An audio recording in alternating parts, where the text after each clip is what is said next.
Salamat po, Ama, sa kalayaan na magtipon para sa inyong pangalan.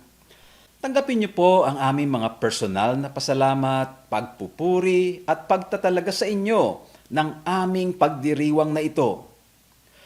Mga kapatid, let us be with God through personal and private prayer.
Holy, holy is our great God, the rock of our salvation. So come, church, with hearts as one, let us lift high the name of our God, Jesus. Purihin ang ating dakilang Panginoon.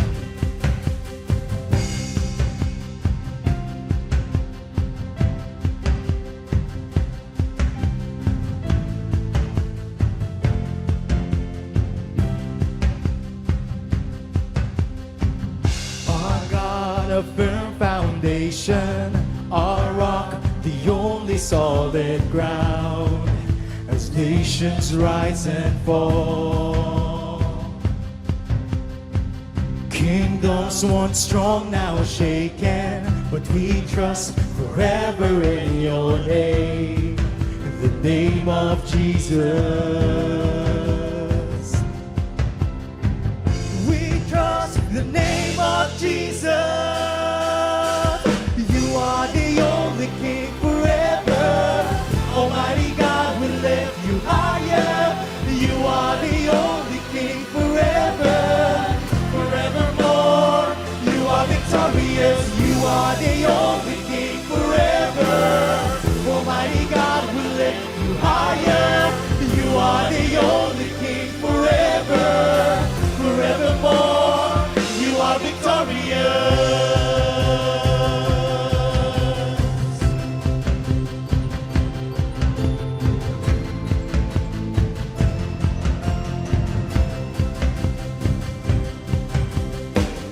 Imagine in all your wisdom, in love and justice you will reign, and every knee will bow.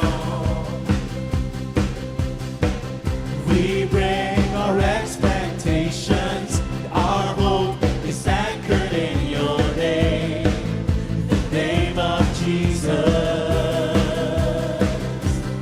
Whoa, we trust the name of Jesus.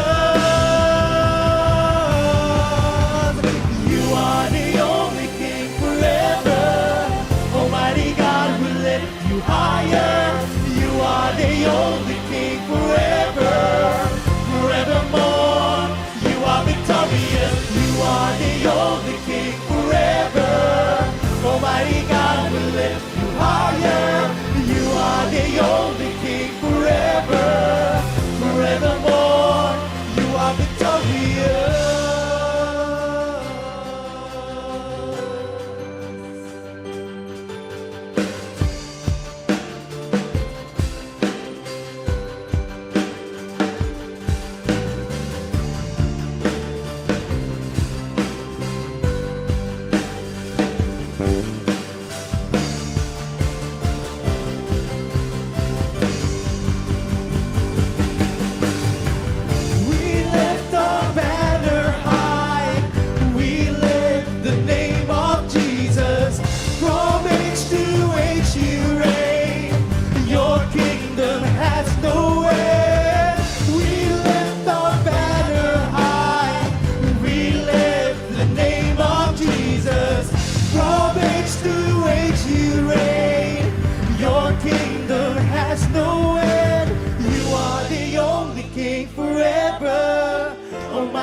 God will lift you higher.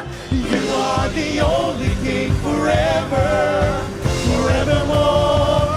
You are victorious. You are the only King forever.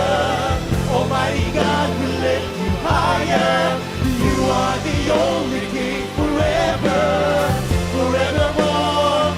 You are victorious.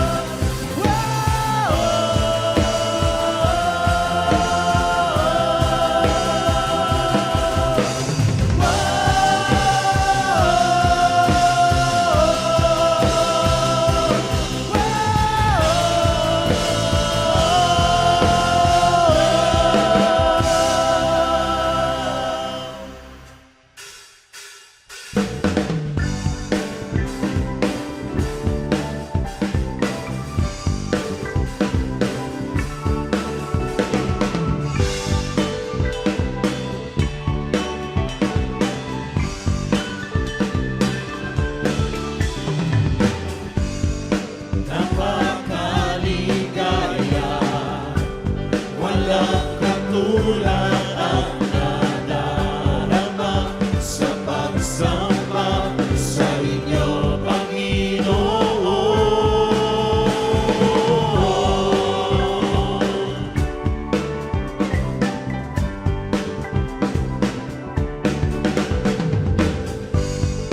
Napakaligaya, walang katulad ang nadarama sa pagsamba sa inyo, Panginoon.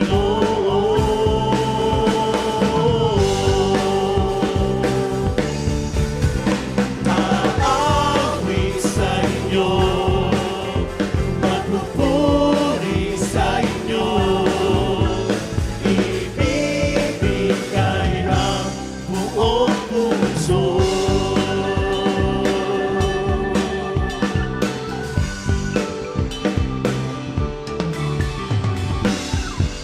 Lubos na biyaya, sapat ang pagpapala sa lahat ng lumalapit sa inyo, Panginoon.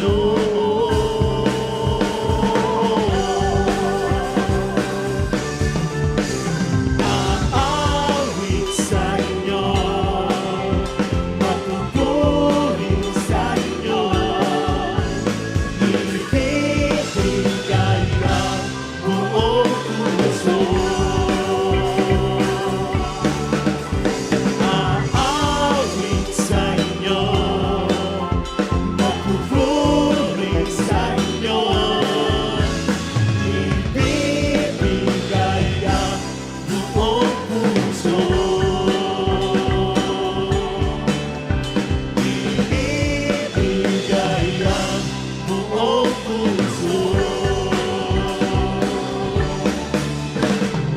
Ibibigay ang buong puso.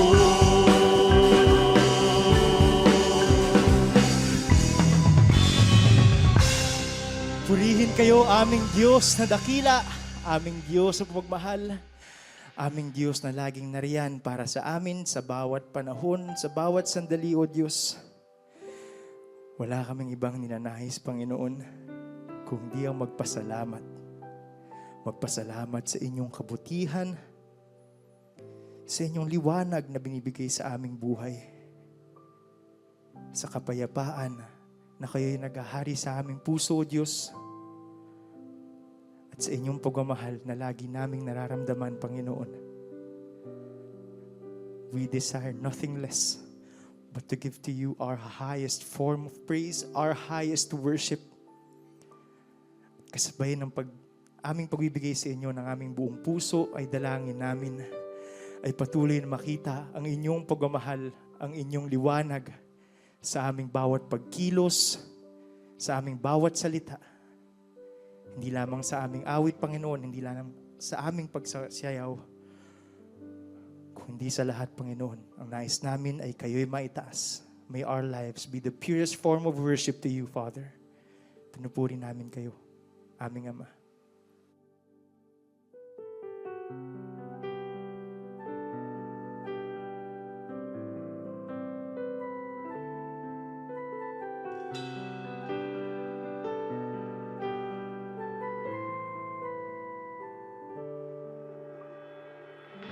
Kung mayroon lamang akong sanlibong buhay, hindi pagkakait, lahat sa inyo'y ibibigay.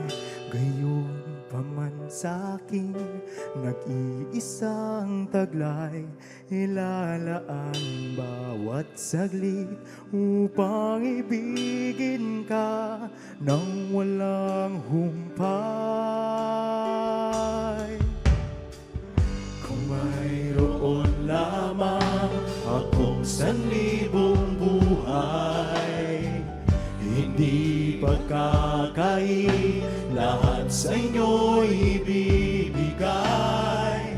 Gayon pa man sa'kin, nag-iisang taglay, ilalaan bawat saglit upang ibigin ka ng walang humpay. Gaya ng dagat na hindi napapagat sa pag-alon, puso ko ay sa inyo magmamahal. Sa habang panahon, natataging kayamanan ko, kayo ay sambahin. Wagas na pagsintay, inyong tingin, kalakip ng awitin.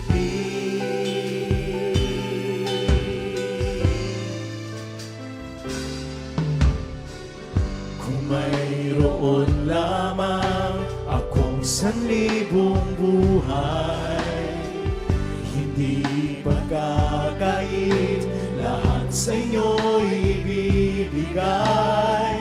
Gayon pa man sa'kin, nag-iisang taglay, ilalaan bawat saglit upang ibigin ka ng walang humpay.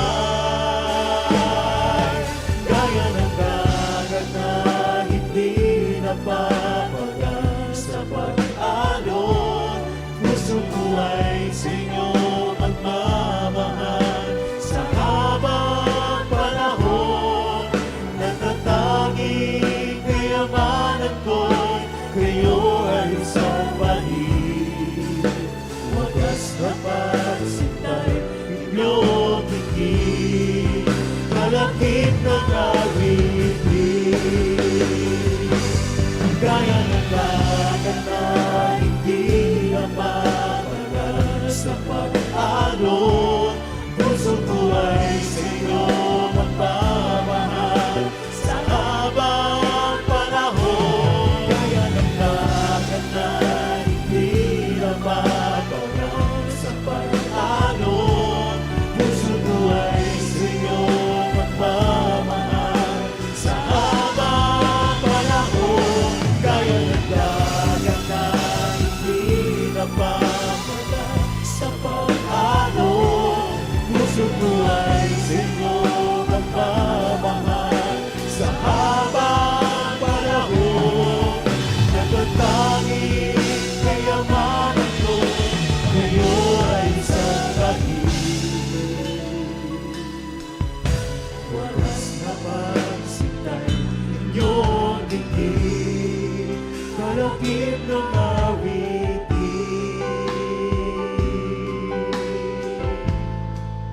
Kalakip ng awitin.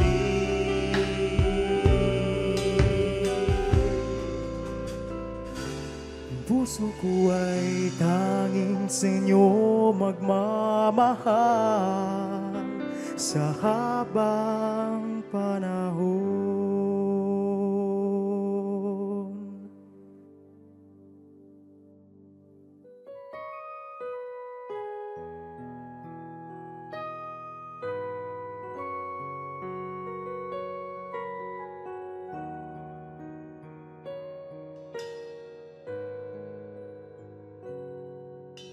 A thousand generations falling down and worship to sing the song of ages to the Lamb. And all who've gone before us and all who will believe will sing the song of ages to the Lamb. Your name is the highest, your name is the greatest, your name stands above them all. All thrones and dominions, all powers and possessions, your name stands above them all. And the angels cry, holy, all creation cries, holy, you are lifted high, holy, holy forever.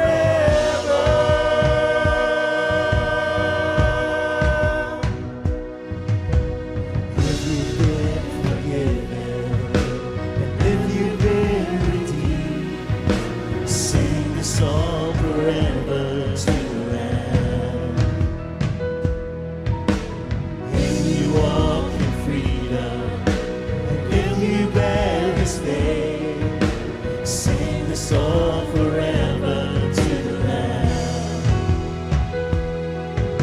We'll sing the song forever and amen.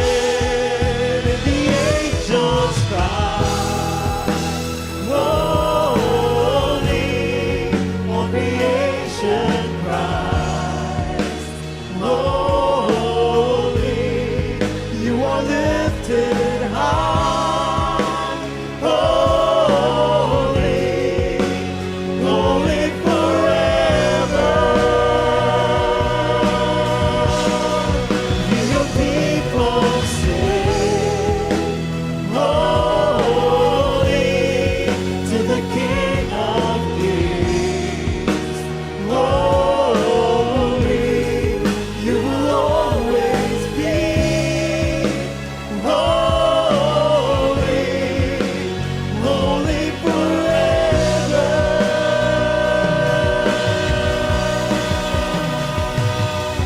Your name is the highest, your name is the greatest, your name stands above them all. All thrones and dominions, all powers and possessions, your name stands above them all. Jesus, your name is the highest, your name is the greatest, your name stands above them all. Jesus, all thrones and dominions, all powers and possessions, your name stands above them all. And the angels cry, holy, all creation cries, holy, you are lifted high, holy, holy forever. Hear peace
and to you alone, Lord God. Truly, you alone are worthy of our praises, Panginoon. Lubos ang aming pasasalamat sa kalayaan na kami nakapag-alay sa inyo ng aming papuri at pasasalamat na nagmumula sa kailaliman ng aming puso. Dalangin po namin ay patuloy niyo po kaming pangunahan at patuloy niyo kaming gabayan sa aming pakikinig ng inyong salita. This is our prayer in Jesus' name.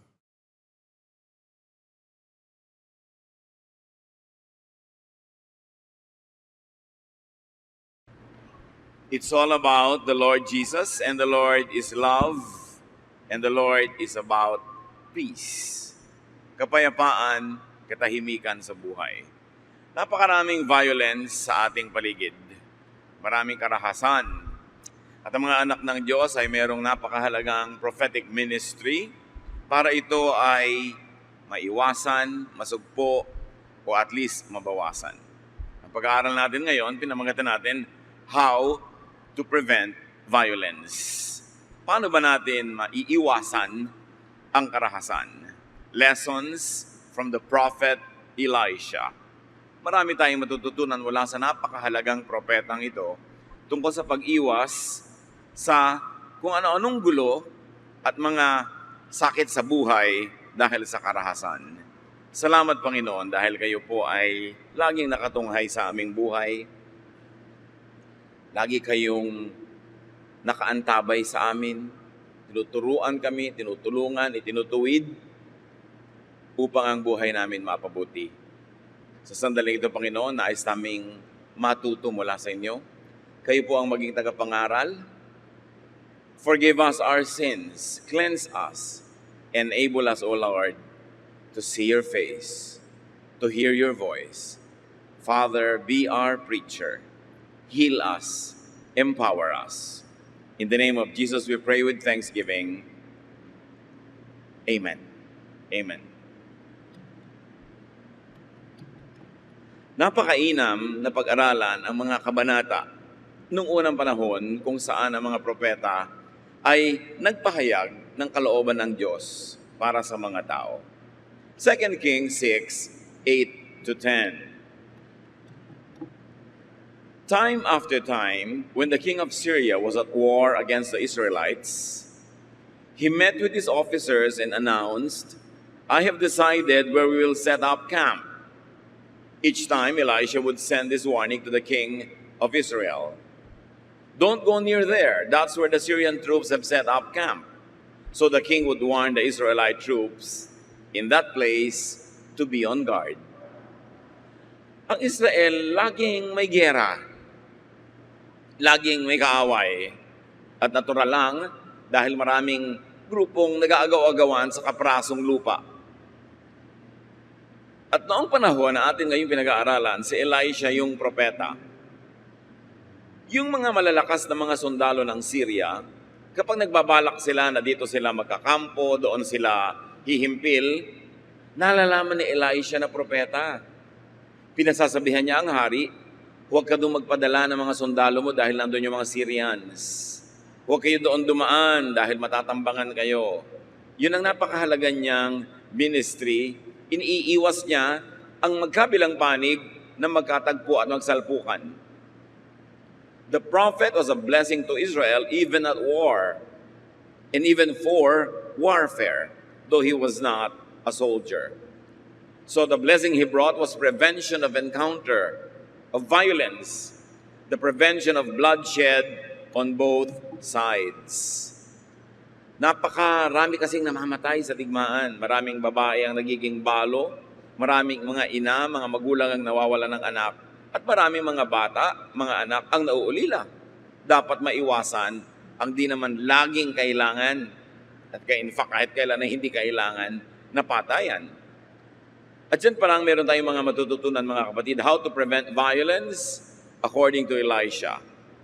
Violence not only in the battlefield, but violence at home.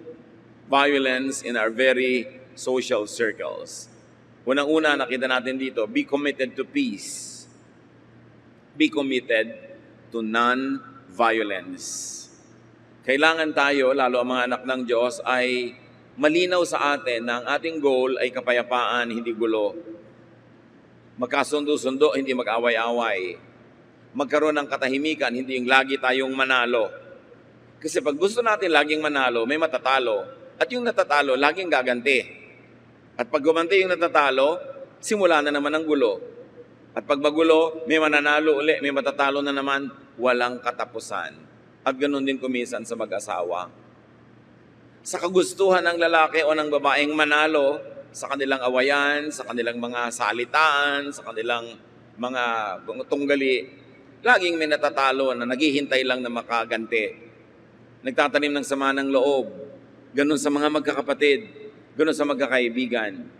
Tuwing merong gustong manalo at tuwing merong may nananalo, humahaba ang gulo. Hindi naman kasi pumapayag yung natalo na paapi na lang lagi, naghihintay lang ng pagkakataon para makaganti. But Elisha prevented bloody clashes. He did not promote ambushes or massacres. Ibinubunyag sa kanya ng Diyos ang lihim at ang iniisip ng kalaban. Alam niya kung nasaan ang mga kalaban, pero ang impormasyong ibinibigay niya sa hari ay hindi para mapagsamantalahan nila, na alam nila kung nasaan ang kalaban at pwede nilang tambangan, pwede nilang imasaker, kundi iniiwas ni Elisha na magsalpukan ang dalawang panig. At napakahalaga na umiiwas sa gulo, especially if you were weak. The weak should resort to diplomacy. And the strong should be gentle and magnanimous. Yun ang talagang kalooban ng Panginoon. Dapat ang mga anak ng Diyos, because it's all about Jesus, we should say no to religious wars. Ang nakakapagtaka, merong mga Kristiyano daw, mga mananampalataya, tagasunod ni Jesus, pero ang gusto ay gera, gusto ay religious war. Isuong ng isuong ang mga iniisip nila ay anak ng Diyos, ilaban sa mga hindi anak ng Diyos. Hindi matatapos ang kaguluhan, yung violence sa mundo, lalong-lalo kung may religious wars. In fact, most of the wars fought in all of history were religious in nature. Kaya kung gusto natin maging it's all about Jesus, maging talagang tunay na espiritu ni Jesus ang naghahari sa buhay ng mananampalataya, hindi ka war freak, hindi ka violente, hindi ka aggressive. Sasabihin mo, pag hindi ako aggressive, pagsasamantalahan ako, kailangan meron ding rule na uma-apply sa kabilang panig, doon sa malakas, doon sa aggressive. At babalikan natin yung puntong yon. How else do you prevent violence, avoid and prevent open confrontations, as we have seen and already have been discussing? Elisha directed his people away from that. Hindi niya isinusuong sa gulo, iniiiwas niya. At dapat ganun tayo sa ating mga mahal sa buhay. Ikaw si babae, nakasakay ka sa jeep. Yung katabi mong lalaki sa kabila, kalabit ng kalabit sa'yo. Yung katabi mo namang asawa mo o boyfriend mo o anak mong lalaki dito sa kabila naman, isusumbong mo pa yung kumakalabit sa'yo. Ang ginagawa mo actually, isinusuong mo yung asawa mo o yung kamag-anak mo sa panganib, sa gulo, sa away. Daddy, kinakalabit ako. Anong gusto mo? Makipagsuntukan yung asawa mo na kahit natatakot, siyempre magtatapang-tapangan. Kung matino kang babae, yayayain mo na lang yung asawa mong bumaba, lumayo, dahil isusuong mo siya sa gulo. Do not situate angry enemies at the same place and time. At dapat i-apply natin ito sa ating buong pamilya, mga magkakaibigan, kahit sa office. Pag merong parehong galit, huwag niyong pagtagpuin muna. Huwag niyong paglapitin. Dahil sa kaliit-liit ang excuse, sasabog yung galit na kinikimkim nila sa kanilang loob. At yun ang ginagawa ng propetang si Elisha. 2 Kings 6:11-12. The king of Syria was furious when he found out what was happening.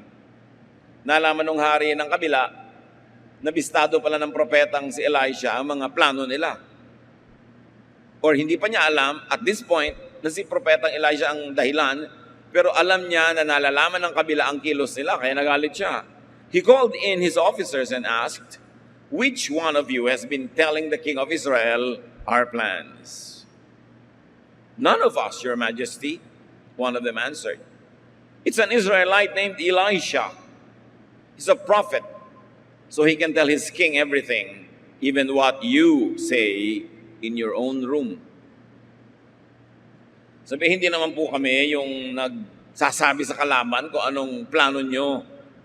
May propeta sa Israel, si Elisha, na maski iniisip nyo sa sarili nyong silid, ay alam, wala tayong mailihim sa kanya. This is prophetic power at work. Anong laban mo dyan? Iniisip ng king of Syria, meron. 2 Kings 6, 13-14. Find out where he is, the king ordered. I'll send soldiers to bring him here. They learned that Elisha was in the town of Dothan and reported it to the king. He ordered his best troops to go there with horses and chariots. They marched out during the night and surrounded the town. Yun pala ha, may propeta ang Israel. Alamin nyo kung nasan at dadakip ko agad-agad. Nalaman nila na nandun pala sa ganitong bayan, sa Dothan, itong si Elisha. Kung kaya naman, lumusob ang pinakamagagaling na kawal ng hari ng Syria, nakasakay sa mga mabibilis at matitibay na mga chariots, at ito ay hinihila ng mga malalakas at mabibilis tumakbong mga kabayo. The best of the Syrian soldiers to capture the prophet. So you see here a very dramatic, impending confrontation. Military might versus the man of God versus spiritual power. Dito mag-uumpugan, magbabanggaan ang dalawang kapangyarihan, kapangyarihang physical, panglupa, at kapangyarihang spiritual, makalangit. Pero sabi na sa Zechariah 4:6, I am the Lord all-powerful, so don't depend on your own power or strength, but on my Spirit. Huwag daw umasa at sumandal sa mga pansarili lamang na lakas, kundi sa Espiritu ng Diyos umasa. The Lord is the refuge for the weak and the check to the strong. Nagbibigay talaga ang Diyos ng balanse. Siya ang pwedeng takbuhan ng mahihina at siya naman ang pwedeng sumupil, pumigil sa mga sobrang malalakas. Psalm 20, verse 7, some people trust the power of chariots or horses, but we trust you, Lord God. Napakalinaw ng sinabi ng Zechariah at ng Psalm. May mga nagtitiwala sa lakas na panglupa, pero kaming mga naniniwala sa inyo, Diyos, kaming mga anak nyo, nagtitiwala kami sa inyong spirito, sa inyong kapangyarihan. Hindi ibig sabihin na walang kwenta yung physical strength, na walang kwenta yung physical prowess, pero nawawalan nyo ng kwenta kung doon ka lang aasa na wala namang kakambal at kasamang espiritualidad. At lalong walang kwenta yon kung doon ka aasa at ipanglalaban mo sa kalooban ng Diyos. Pero yung lakas, talino, husay, napakaganda niyan kung gagamitin mo ayon sa kalooban ng Diyos at sa paggawa ng kanyang pinagagawa sa atin. Pero kung ibabangga mo yan sa Diyos, wala kang kalaban-laban. At kung diyan ka aasa na walang connection sa Diyos, mali ang inaasahan mo. 2 Kings 6:15, when Elisha's servant got up the next morning, he saw that Syrian troops had the town surrounded. Sir, what are we going to do? He asked. So nung gabi, lumusob ang mga kabayuhan na ito, mga chariots. At nung umagang-umaga, ang assistant, ang male servant ng prophet, ay maaga siyempre nagising. Lumabas siya sa kanilang bahay o sa kanilang tent, kung saan man sila nakatira, para maghanda siguro ng pagkain, para maglingkod sa kanyang among propeta. Ang mga propeta nun ay laging merong mga male assistants. At maging si Paul ay laging merong ganon. At paglabas ng male assistant na ito, nagulat siya At kung may bit-bit man siyang palanggana ng tubig o pitsil, baka maaring halos mabitawan niya ito. Dahil nakita niya, nakapaligid sa kanilang kapitbahayan, lalong-lalo sa kanilang bahay, ang mga kabayuhang sundalo ng kalaban. At agad-agad niya na tinawag ang pansin ng propeta, ano po ang ating gagawin? Naliligid tayo ng mga kalaban, ng mga sundalo, naka-chariot pa. So the servant discovered an alarming development. Naturally, the servant saw what was visible to the naked eye. Dahil servant lang naman siya ng prophet at hindi siya yung prophet, may nakikita siya pero limitado.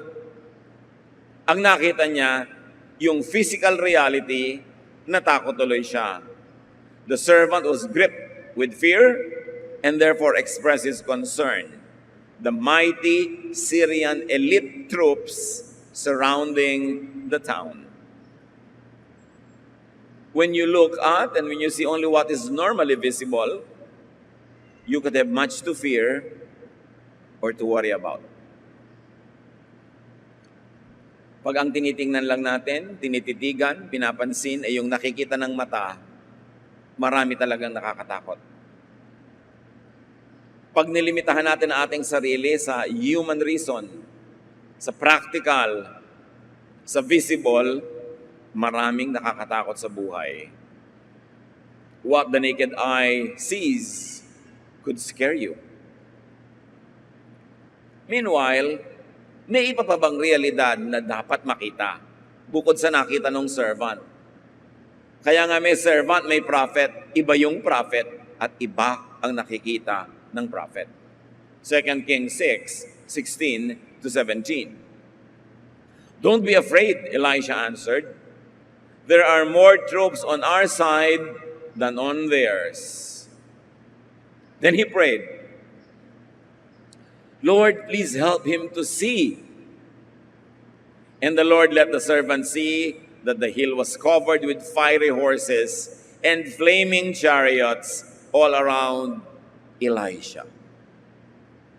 Ganito ang isang artist rendition ng nakita ng katulong.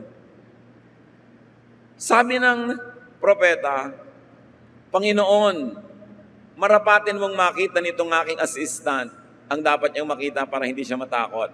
At dininig ng Diyos ang panalangin ng propeta, ibinukas ang spiritual eyes ng katulong na nakasara kasi physical eyes lang niya nakabukas.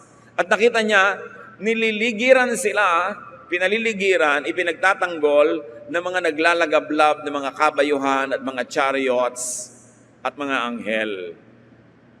Kaya naman pala, hindi makasugod-sugod itong mga Syrian army na nakaporma lang sa kanilang paligid.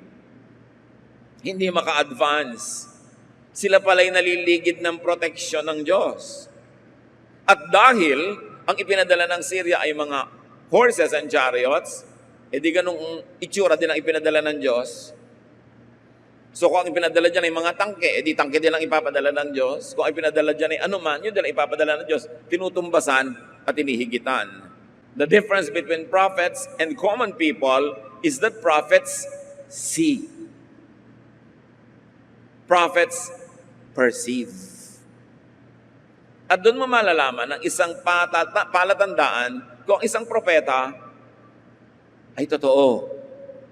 Nakikita niya ang hindi nakikita ng karaniwan. Nauunawa niya ang hindi nauunawa ng karamihan. At dahil doon, ang isang paa niya ay nakatungtong sa spiritual world at ang isang paa ay nakatungtong sa physical world. At sa pamamagitan niya, lumilipat mula sa spiritual world ang karunungan, ang turo, ang pagpapala patungo sa physical world. Ibinibigay, ipinapakain, itinuturo, ipinapakita sa katulad nitong servant na on their own walang kakayanan because they were not gifted as prophets. At dahil naman ang kanyang isang paa ay nakatungtong sa world, sa physical world, at ang isa ay sa spiritual world, nadadala naman ng propeta sa spiritual world yung mga pangangailangan, hinaing, mga panalangin, mga hiling ng mga nandun lang sa physical world. That's why the office of the prophet is an office of the priest. It is also the office of the artist. Namamagitan sa dalawang magkaibang daigdig. Bakit ang artist ay priest? Halimbawa, ang musical composer, may naririnig na siyang musika sa spiritual world na hindi nadidinig ng mga tao, ng katabi niya, ng asawa niya, ng kaibigan niya. Pero ngayon ay susulatin niya yung mga notes, tutugtugin niya, maririnig ngayon ng mga taong ang tenga ay physical lang. Pag ginawa ng physical yung tugtog, madidinig ng mga karaniwang tao, pero galing yun sa spiritual world. Ang isang pintor, halimbawa, sa kanyang mata ay kitang-kita na niya isang napakagandang painting, isang eksena, mga kulay, mga hugis, pero hindi naman nakikita ng mga kasama niyang tao lamang at ordinaryo. Pero oras na ang nakikita niya ay iginuhit na niya, kinulayan, ipinakita sa mga tao, doon pa lang makikita ng mga tao yung noon pa'y nakikita na ng pintor. Ganon din ang sculptor. Yun ang lililok ng bato o kahoy o anuman. Pag nakakita sila ng isang malaking tipak na bato, ang nakikita na ng sculptor, yung finished sculpture. Kasi kita niya eh. Dahil lang sa skill, lililukin niya, uukain niya yung bato para maging physically visible to others what had always been visible to him as an artist. Kaya doon mo malalaman ang tunay na artist, ang tunay na propeta, ang tunay na priest. Sa pamamagitan nila, ang mga karaniwang tao nakakakita ng kung sa kanila lang hindi nila makikita. Nakaalam ng kung kanila lamang ng mga skill, hindi nila malalaman kahit kailan. Doon mo malalaman if a prophet ministers to you. Pag napapabuksan niya sa pamamagitan ng dalangin at ng kakayanan, yung isip mo, mata mo, tenga mo, na kung ikaw lang ang aasahan, ay wala namang makikita, kundi yun lang nakakatakot. Yun lang bato, walang sculpture. Yun lang ingay, walang music. Yun lang mga kulay-kulay, walang organized painting. At yan ang ginawa nitong si Prophet Elijah. Ipinakita sa pamamagitan ng kapangyarihan ng Diyos sa kanyang katulong, sa kanyang assistant, yung hindi nito nakikita. Mapalad ka kung binigyan ka ng prophetic gifts. At kung di ka binigyan, bumuntot-buntot ka at dumikit-dikit doon sa meron kasi doon ka mapagpapala. At magiging pagpapala kayo sa isa't isa. Dahil nakita ninyo, pinaglilingkuran niya yung kanyang among propeta ng physical services, material services.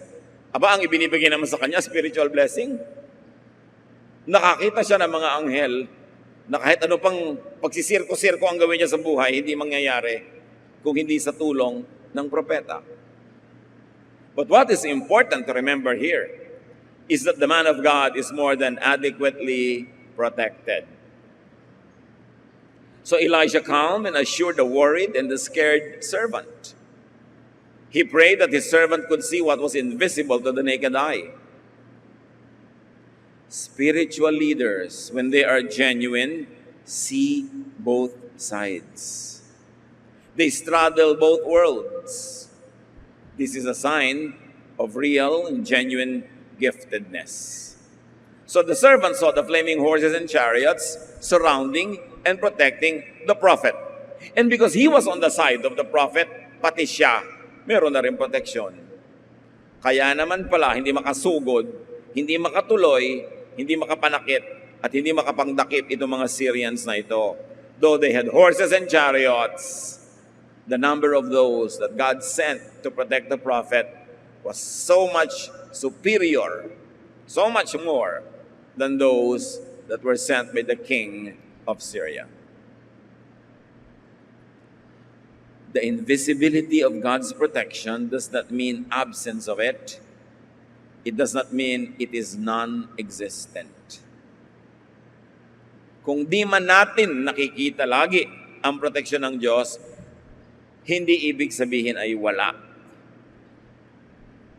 Mayroon, hindi lang nakikita ng mga karaniwang nilalang. Pero laging ang presensya ng Diyos ay nandun.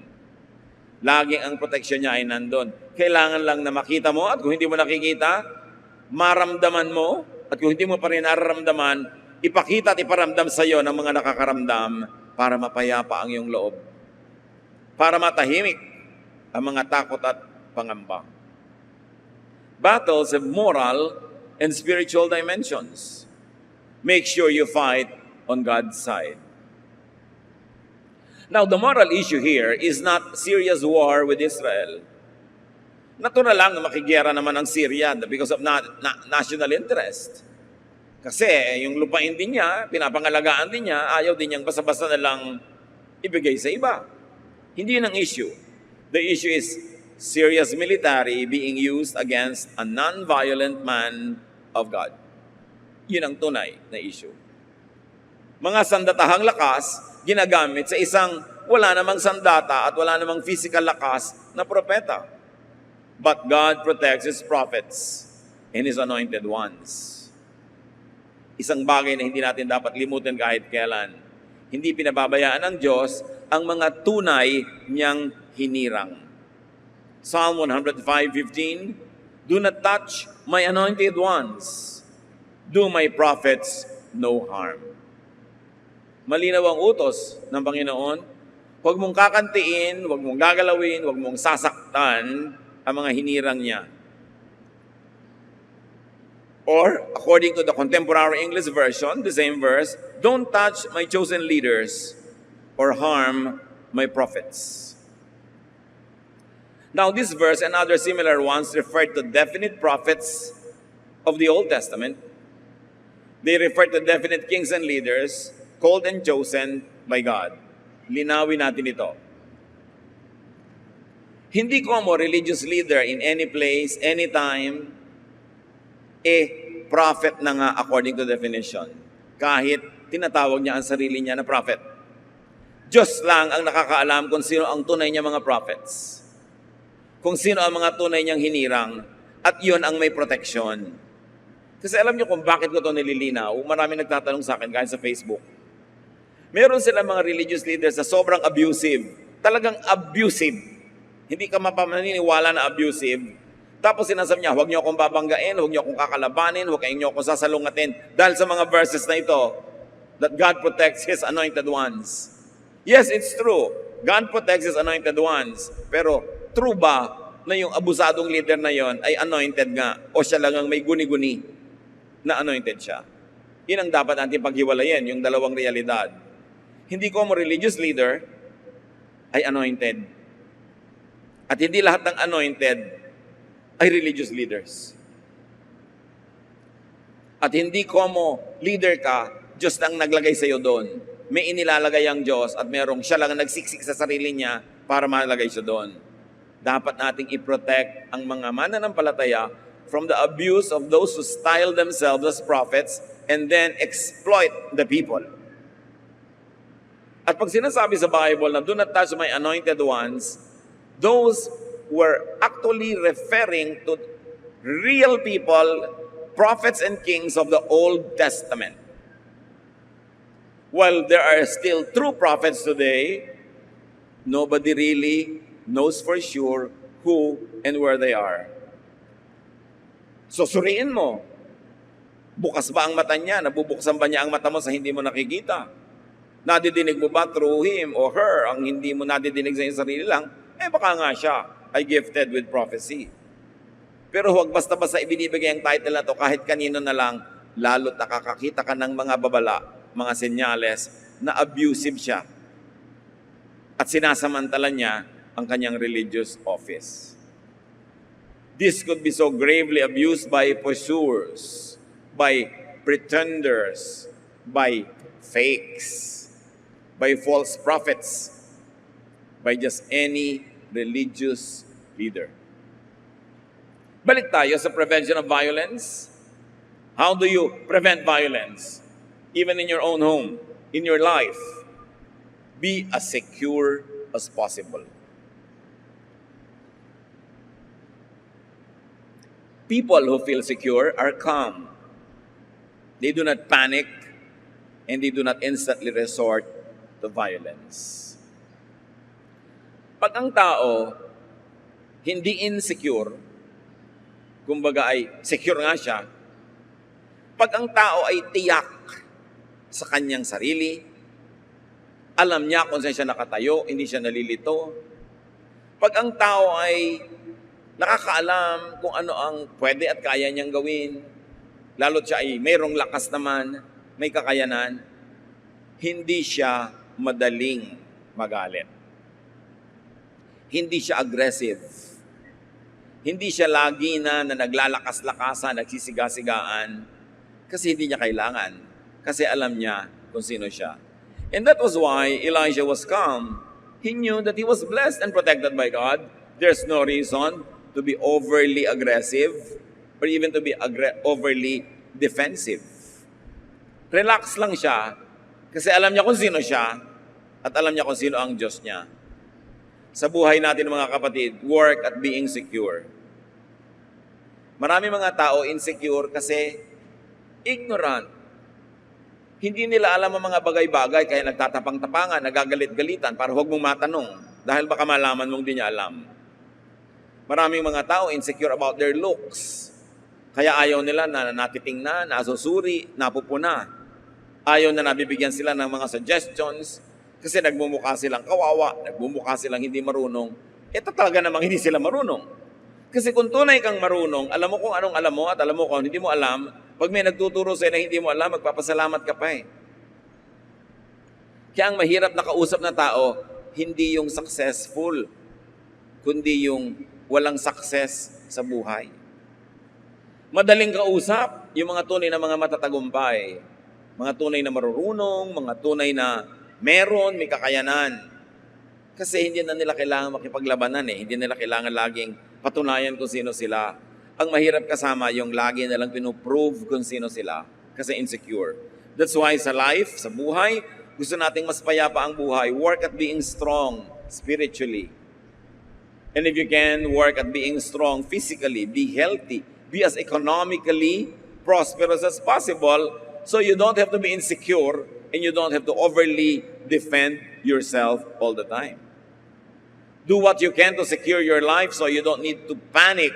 You don't need to be offensive just to defend yourself. Kumisa naman, ayaw lang nating masaktan eh, kaya tayo na yung naunang nananakit. Ayaw mo lang maapi, kaya nagtatapang-tapangan ka. Ayaw mo lang masukol, magipit, kaya nagagalit-galitan. Pero kung aalisin natin sa buhay natin yon, payapa ang loob natin, hindi tayo kailangan maging mabalasik, hindi tayo kailangan maging agresibo.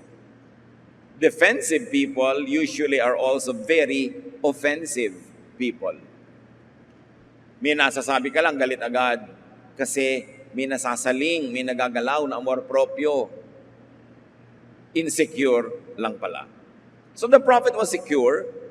He could afford to be kind and to be calm. 2 Kings 6:18. As the Syrian army came closer, Elisha prayed, Lord, make those soldiers blind. And the Lord blinded them with a bright light. So, hinayaan naman ng Diyos na lumapit-lapit pa para madramatic lalo ang encounter, yung mga kabayuhan na army ng Syria. At dinalangin ng propeta, Lord, bulagin niyo po sila. At binulag sila ng Diyos ng nakasisilaw na liwanag. Didinig ng Diyos ang prayer ng prophet. James 5:16, the prayer of the righteous is powerful and effective. Yung mga matutuwid na tao, marigaluhan kang ipinanalangin ka, aba napakalaking regalo yon. Because the prayer of the righteous is powerful and effective. 19 to 21, as we continue the story, nabulag ang mga hukbo ng Syria. Elisha told the enemy troops, you've taken the wrong road and you're in the wrong town. Follow me, I'll lead you to the man you're looking for. Elisha led them straight to the capital city of Samaria. When all the soldiers were inside the city, Elisha prayed, Lord, now let them see again.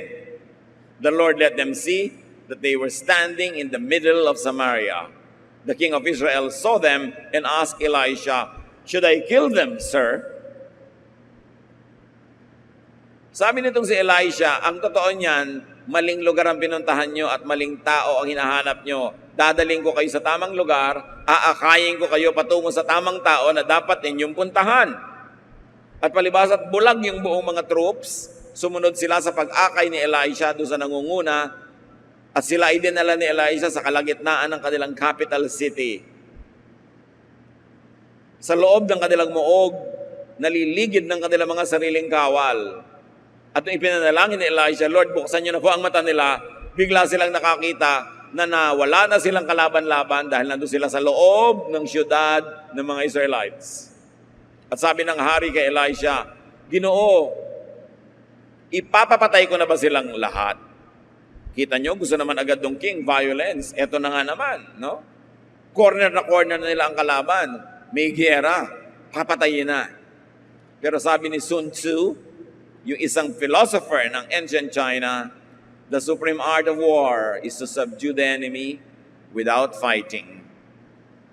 And for sure, galing sa peaceful spirit of God yung ideya na yan. Diplomacy first before war. So anong lesson ni Elijah sa atin? Deflect aggressive and violent energies. Yung mga hukbo ng Syria, buong-buo na sa loob nila na may gagawin silang marahas. Meron silang dadakpin. Meron silang misyon. Psych up na sila. Nagsusumabog yung lakas sa kanilang bawat bisig. Dapat may gagawin sila. So anong ginawa ni Elisha? In all wisdom, hindi niya pinigil, hindi niya pinahiya, hindi niya ginalit. Sabi niya, "Dadalhin ko kayo sa dapat niyong kalagyan." At siyempre, sa paglipas ng oras, sa paglalakbay nila, bulag pa naman, marami na sa mga energy noon na ubos. Humupa na ang loob, lumamig na ang mainit nilang damdamin. At nung malamig na yon, hupa na, tsaka pinabuksan ni Elisha ang kanilang mata, na gustuhin man nilang lumaban, ang laki na ng walang energy at gana para lumaban. At ito ang galing ni Elisha in preventing bloodshed, in preventing violence. He directed and channeled the troops' eruptive power. Pag may malakas na daloy ng tubig, hindi mo dapat harangin. I-channel mo lang na pumunta sa gusto mong pupuntahan niya. Yun ang ginagawa ng mga dam. Bakit mo haharangin? E di, ikaw ang naanod. Ibaling muna sa iba. Hindi niya basta binangga at pinigil yung galit. Galit, pipigilin mo sa sabog. Babanggain mo, ikaw ang matadaganan. May lesson tayo mga kapatid agad-agad. I-apply nyo agad sa buhay. Huwag niyong babanggain ang galit. Kahit sino pa yon, kahit kayo yung amo, kahit kayo yung malakas, kahit kayo yung makapangyarihan, kahit maliit na langgam, pag galit, makakakagat. Magpakatalino kayo. Huwag niyong babanggain ang galit. Kasi ang galit, nagdidilim ang paningin. Hindi na ngangatwiran. At ang galit, may lakas na hindi available sa mga taong relaxed. May adrenaline power sila. At kung may kalaban kayo mga kapatid, huwag niyo silang papalakasin. Paano napapalakas ang kalaban? Galitin ninyo, lalakas sila. Huwag niyong gagalitin ang kalaban nyo. Yung ipoprovoke nyo, tutuksohin ninyo, yung sige nga, hawakan mo nga yung tenga niya kung talagang matapang ka. Hawakan mo naman yung tenga niya, nagagalit na nga siya. Naiinis na nga sa'yo. Pagsasabihan mo pa ng masakit, susumbatan mo pa, magbubunga nga ka pa, ginagalit mo. Pag ginagalit mo ang kalaban, pinapalakas mo siya laban sa'yo. Naghahanap ka ng sakit ng katawan. At makikita mo yun pag di ka nag-ingat. Bakit mo naman papakalakasin ang kalaban mo? Di dapat pahinain mo? At yun ang ginawa ni Elisha. Pinahina. Hindi binangga, pinagawa ng isang bagay na nakakapagod. magbabiyahe sila ng bulag. Tapos, nung pagod na, tsaka niya dinala doon sa harap ng kalaban, kanina man, nasa gana yung lumaban, ngayon hindi na. Humina na. Kaya sabi ng King of Israel, papatayin ko na bang lahat sila? Kasi kayang-kaya na niya Ipinapatay ba? 2 Kings 6:21-22, the king of Israel saw them and asked Elisha, "Should I kill them, sir?" "No," Elisha answered. "You didn't capture these troops in battle, so you have no right to kill them. Instead, give them something to eat and drink, and then let them return to their leader." Iba namang klase makigera itong si Elisha. Pwede nang patayin, puksain ang kalaban. Sabi niya, no. Magluto kayo, maghanda ng maraming pagkain at inumin, pakainin sila, busugin, painumin, at saka pauwiin sa kanilang leader. The king knew well as to defer to the prophet and ask the prophet what to do. Kung ikay malakas, makapangyarihan, pwede mong gamitin yon, tapos hindi ka humihingi ng payo sa marunong at maka-Diyos, pwede ka magkamali. Pero humingi siya ng payo, papatayin ko na po ba, Ginoo? At sabi ng prophet, no, you don't do anything like that. Wala kang karapatang patayin sila kasi hindi mo naman sila nabihag habang naglalabanan kayo. Dinala ko sila dito, walang labanang nangyari, so hindi mo sila bihag. You know, the prophet was observing the protocol of war. May protocol ang giyera kung sinong pwede mong ikulong, anong pwede mong gawin. At sabi ng prophet, no. You don't have a right to do that kasi hindi naman kayo naglalabanan at natalo sila. Walang labanang naganap. So Elisha advises adherence to war protocols. He prescribes hospitality and kindness. And again, Elisha prevents bloodshed. How to prevent violence? Counsel against violence. Magpayo tayo ng kapayapaan, hindi ng gulo. Nagtataka ko, maraming Christian ngayon gusto nila isuong ang Israel sa lahat ng giyera sa mga kalaban at gusto nila suportahan. Giyera. I don't think that's what Jesus would counsel. And that's not what Elisha did. Sabi ni Elisha, alam mo, imbes patayin mo sila at saktan, pakainin mo, busugin mo, painumin, at pauwiin.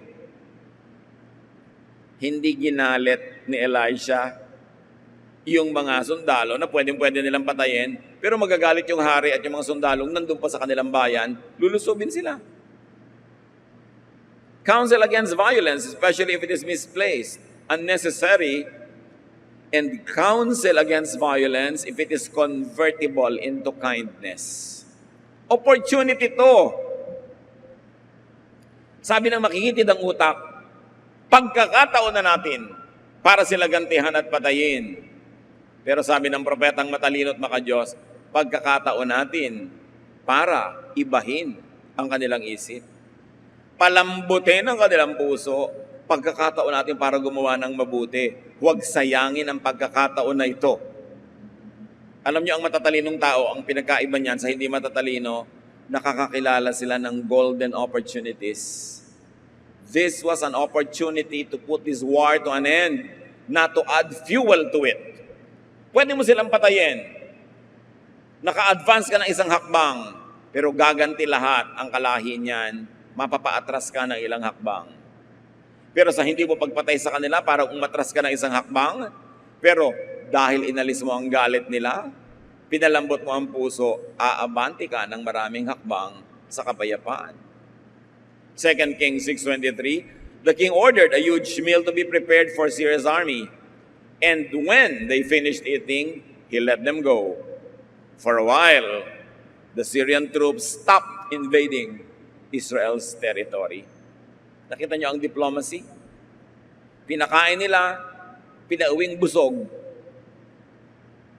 Anong report niya sa hari nila? Hindi naman po talaga sila monsters. Akala natin, mabait naman pala sila. Hindi kami inano, kahit pwede na nila kaming lipulin.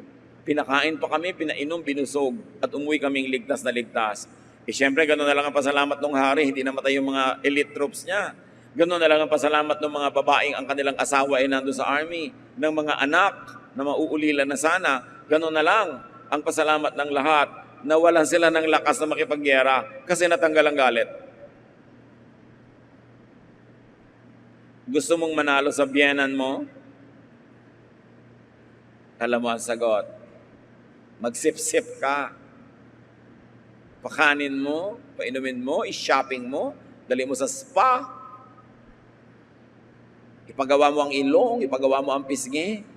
Love na love ka na niya, na walang ka lang kalaban. Nagkaroon ka ba ng kakampi?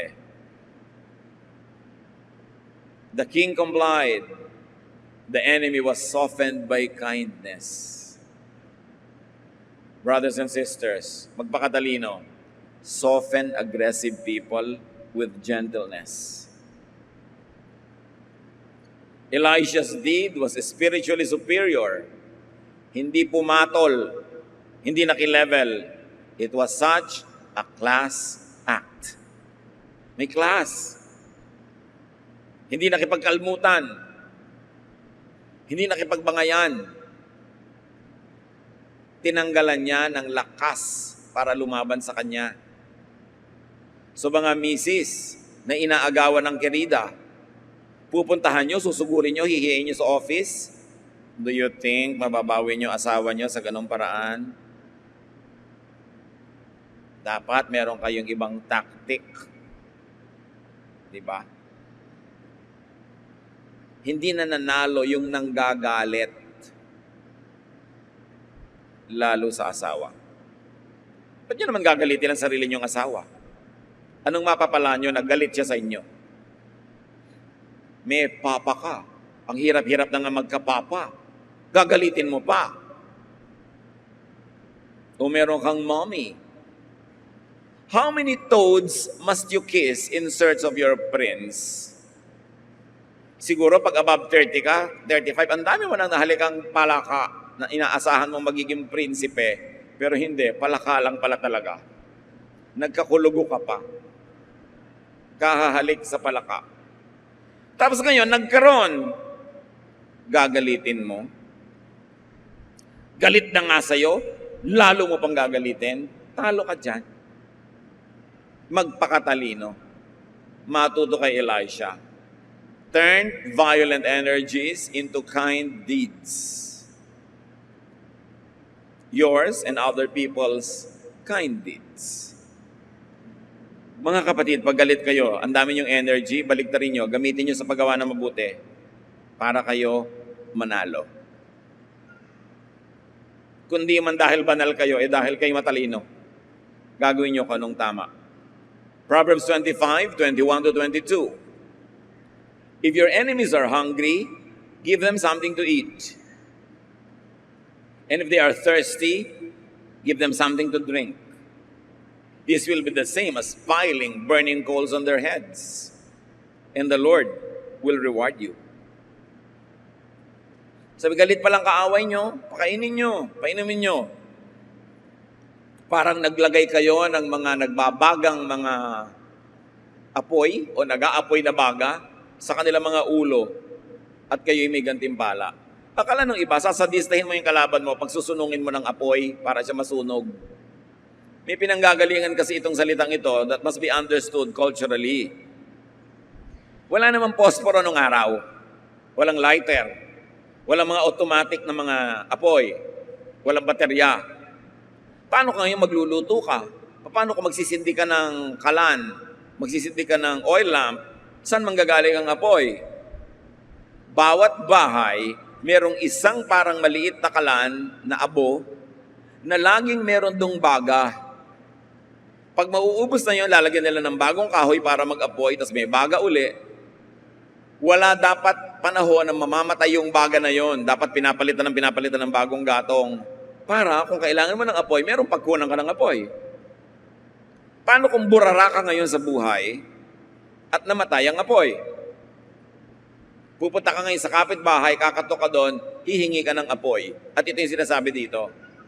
Dahil nung araw, ang mga tao, sinusunong nila sa ulo nila, lahat ang dala nila, para yung kamay nila makakapit sa puno kung bumababa sila ng bundok, makahawak sa mga bagay-bagay kung madulas, kaya wala silang dala sa kamay, sunong-sunong sa ulo. Meron silang mga palayok na sunong-sunong, kaya kahit hihingi sa iyo ng apoy, mga baga, doon ilalagay sunong niya. So hindi yung parusa, hindi pananadista yon. Sabi, alam nyo kung may galit sa inyo, pakanin ninyo, painumin nyo, para na ring sinunungan nyo siya ng naglalagablab na mga baga. Ibig sabihin, magkakaroon na siya ng apoy, may magagamit siya sa buhay, tulungan nyo para mawala ang galit. Yun lang ang ibig sabihin. Take away the wind from the angry sails of your enemies. 1 Peter 3:9, do not repay evil with evil or insult with insult.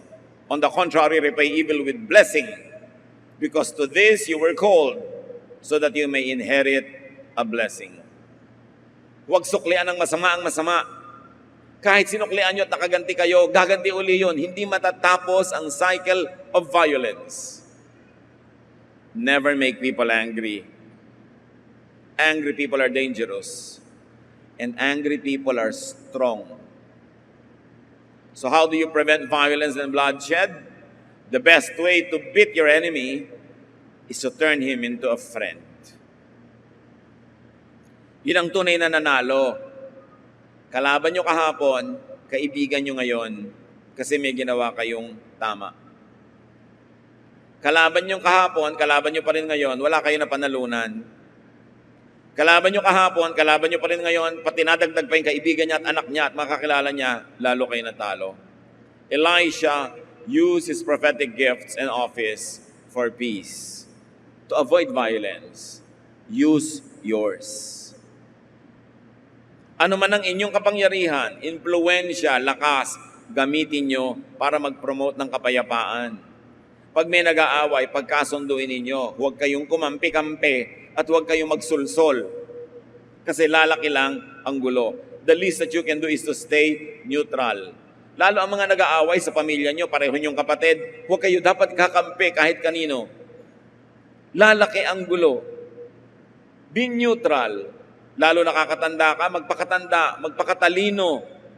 Huwag magpe-play favorites.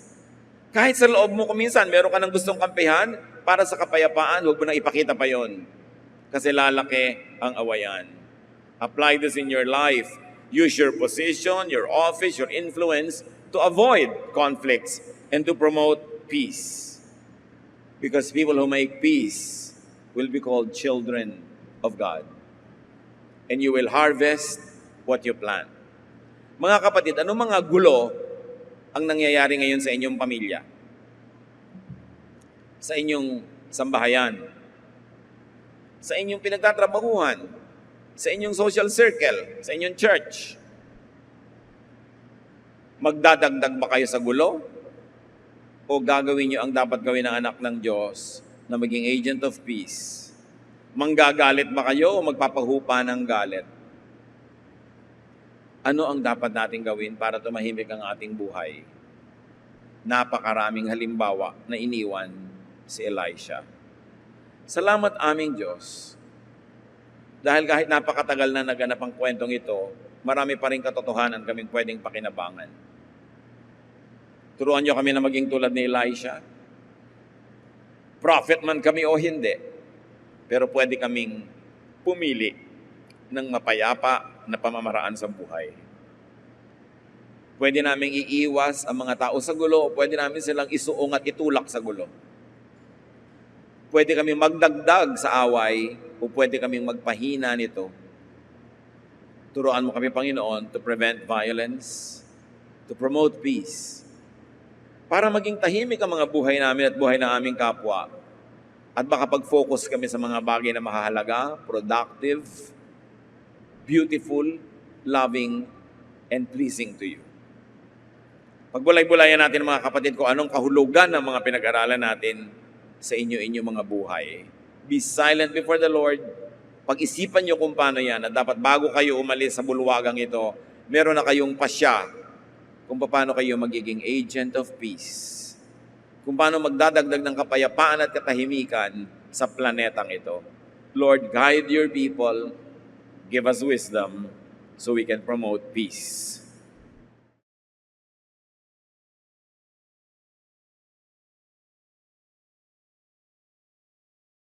Ama, salamat po na dahil sa mensahe ninyo sa araw na ito, ay na-realize po namin na kung nais po naming panatilihin ang kapayapaan, kaayusan at katahimikan sa aming buhay, ay dapat lamang po na gumawa kami ng tama at mabuti sa aming kapwa. Iwasan din po namin na makakreate ng misunderstanding na maaring maging sanhi ng kaguluhan at pag-aaway. Sa halip, ay pag-alabin po namin ang pag-ibig sa aming mga puso at ipadama ito sa aming kapwa upang maghari ang pagmamahalan at unawaan sa aming kapaligiran.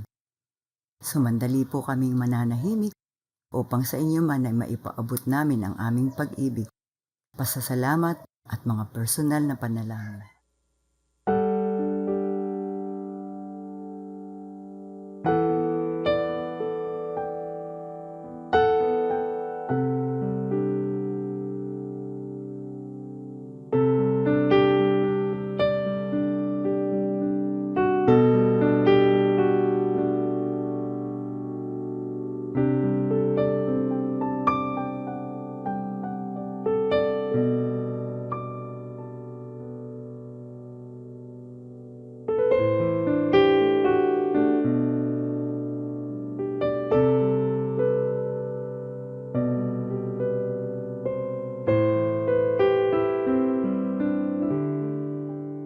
Panginoon, salamat po sa lahat mga biyayang ipinagkakaloob ninyo sa araw-araw. Higit kanino man, kayo po ang nakababatid sa aming mga pangangailangan at mga kahilingan. Kaya naman, alam po namin na ang mga biyayang ipinagkakaloob ninyo ay para po sa mga bagay na ito. Salamat din po dahil kayo ang unang nagbigay. Dahil naturuan niyo po kami na bigyan ng pagkakataon at kakayanan na makapagbigay rin po sa aming kapwa. At bilang pagkilala na sa inyo lamang po nagmumula ang lahat ng mga biyayang aming tinatamasa. Tanggapin po ninyo ang aming mga handog, bahagi ng mga biyayang nauna nyo na pong ipinagkaloob sa amin. Muli, maraming salamat po sa lahat. Sa inyo po ang lahat ng papuri, pagsamba at pagdakila. Ito po ang aming panalangin sa makapangyarihang pangalan ng aming Panginoong Hesus.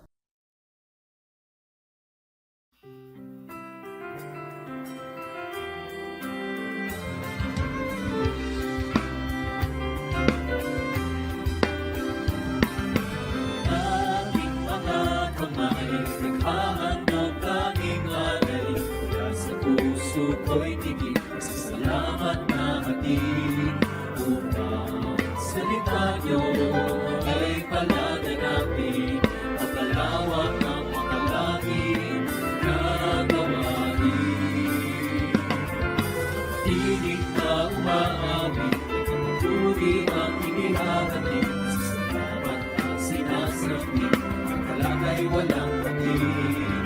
Upang sayang ibinabalik, pagkabiyayang galing sa langit, tunay na yaman, inyong pag-ibig. Ang aming alay, O Diyos, ay tanggapin. Handog na pinakamahina, ang aming nagalin. Lahat ng ito'y sa inyo dinamdalin. Nanalaan tungo sa inyong gawain. Aming alay, O Diyos, ay tanggapin. Handog na pinakamahina, ang aming nagalin. Lahat ng ito'y sa inyo dinamdalin. Nakalaan tungo sa inyong gawain.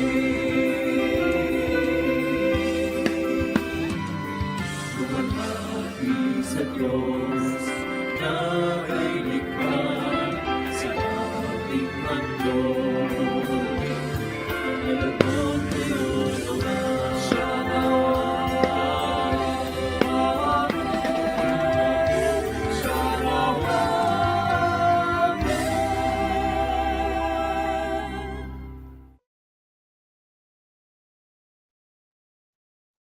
Aming Ama, nagpapasalamat kami sa isa na namang pagkakataon upang magsamba sa iyong kadakilaan. Salamat sa biyaya ng banal na Espiritu na pinagkaloob mo sa amin. Inaanyayahan ko po ang bawat isa na magkaroon ng tahimik na panalangin at magpag-usap sa Ama.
Aming Ama, salamat sa patuloy na pakikinig sa aming mga dasal. Kayo lamang po ang aming sandigan. Patuloy niyo pong ituro sa amin ang tamang landas upang hindi kami maligaw. Ang mensahe na aming narinig sa umagang ito ay babaunin namin at ibahagi sa aming pamilya at sambahayan. Sa aming pansamantalang paghiwa-hiwalay, hinihingi namin ang inyong patuloy na paggabay at pagpapala sa pamamagitan ng banal na Espiritu. Ito po ang aming dalangin sa pangalan ni Jesus.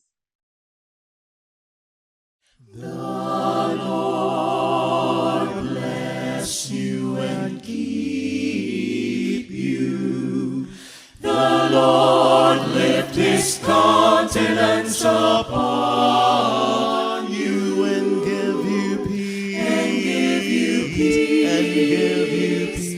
And give you peace. The Lord make his face to shine upon you. And be gracious unto you. And be gracious. The Lord be gracious, gracious unto